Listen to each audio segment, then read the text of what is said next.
最真實、最長久嘅承諾。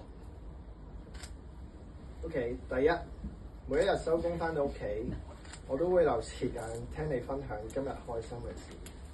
第二，當你遇到唔開心嘅時候，或者壓力大嘅時候，我會企喺你身邊，做你第一個傾訴嘅對象，同你一齊諗辦法解決。第三，我哋生活上一定會有摩擦，但我應承你，我會學識包容同埋聆聽，絕對唔會將負面情緒留過夜。絕對。係啊。我哋未必使追求大富大貴，只要每一日有你一齊平淡溫馨咁過日子，對我嚟講就係最大嘅幸福。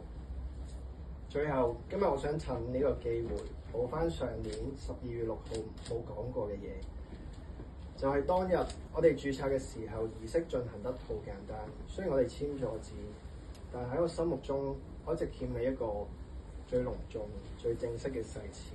所以我想向你重新宣誓，我請在場各位見證，我願意娶你黃雪瑩做我合法妻子。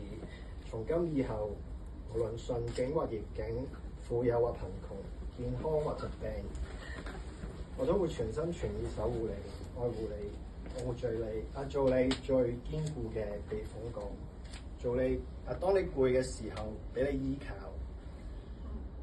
當你笑嘅時候俾你開心。我應承你，我會用我嘅一生去實踐今日嘅承諾，拖住你隻手一齊行到白頭。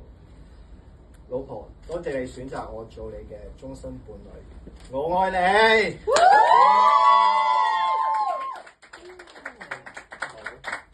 好，咁啊，新娘子咁啊，就住佢番言論，你有冇嘢想回應下佢啊？即係可能覺得估唔到有啲嘢説話咯，想同佢講下。多謝你，謝謝。